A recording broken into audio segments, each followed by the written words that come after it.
I want to start with free speech, our God-given right, and the heart of what makes America exceptional.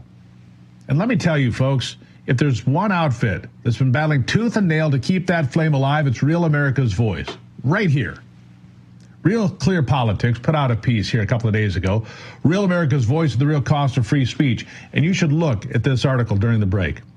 Rob Sigg and the rest of the team here at RAV are American heroes, plain and simple. They've built RAV from the ground up, giving a megaphone to bold conservative voices like mine and Charlie Kirk, whose message has now reached more hearts and minds than ever before. Terrible price to pay, but it resonates. RAV isn't just another network, it's a disruptor, paving the way for courageous patriots who dare to speak truth to power in an internet age rigged against us. They faced shadow bans, ad boycotts that even spilled over to their weather channel. Talk about vindictive. But the SIGs, they don't back down. They're all about that never surrender spirit, blending faith and fight to prove the elites wrong every single day. RAV showing us how to build for a future on the internet where conservative ideas flow free, lifting all boats in the marketplace of ideas.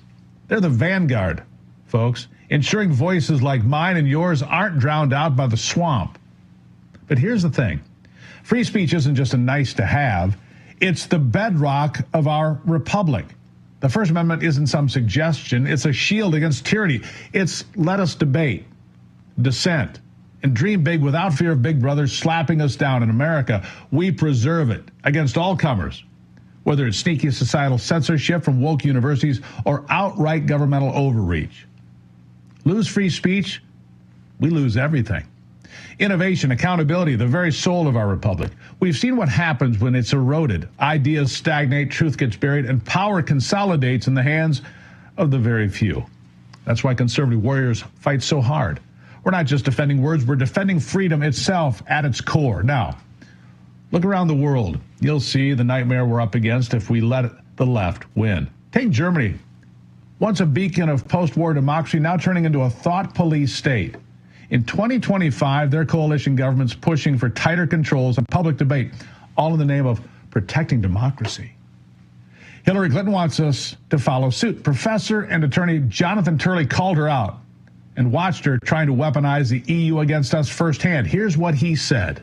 The Berlin World Forum followed the remarks of Vice President Vance on free speech, and the EU was red hot. They gathered in Berlin, and it was the most anti-free speech gathering I've ever been part of. There's only two of us from the free speech community.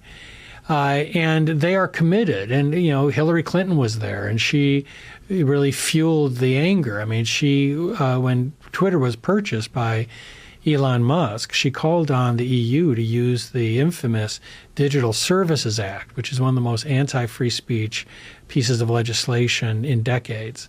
And she called upon the EU to use the DSA to force the censorship of American citizens, force people like Musk to censor. It's an extraordinary act by someone who was once a presidential candidate in the United States.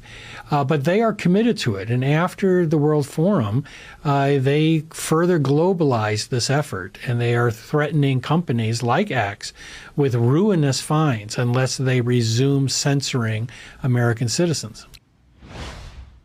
Oh, they're doing it all over. Can you believe it? Prosecutors are raiding homes over online hate speech. Defending these crackdowns is necessary to safeguard society. It's straight out of Orwell. Say the wrong thing about immigration or politics, bam, fines, arrests, or worse. Europe's courts are prioritizing other goods, whatever that means, over expression, creating a chilling effect that's spreading like a wildfire or a disease.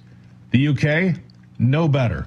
Under Keir Starmer's regime, free speech is under siege. They're arresting up to 30 people a day, for petty stuff like retweets or cartoons that offend the sensitive snowflakes. The Online Safety Act is expanding its tentacles, curbing speech under the guise of safety, of course. Ordinary Brits are getting hauled in for daring to question the narrative on riots or immigration. It's a sinister turn. Folks censoring citizens while the elites preach tolerance. Of course, their end goal is for all platforms to fall in line. Get in line or else. They have to have their mainstream talking points expanded and amplified. And they almost had it until alternative platforms like Telegram and Parler were launched And then Elon Musk bought Twitter, of course, turned it into X, and conservative ideas have reached farther than ever before, which is why these innovators have the biggest targets on their backs. RFK Jr., for example, says the United States should be standing up for them around the world. I agree. Listen. Europe is now censoring speech openly. We saw the arrest of Pablo Durov, the head of Telegram, when he landed to refuel in France. He was dragged off his airplane and put in jail because of free speech, because they didn't like what was written about the Ukraine war. We see the head of the European Commission, Thierry Breton, threatening Elon Musk that if he has a live interview on Twitter X Spaces with President Trump, the former president of the United States, the nominee of one of our two great political parties, that would be violating, that Musk was going to be criminally and civilly prosecuted for penalties amounting to 6% of the value of his company.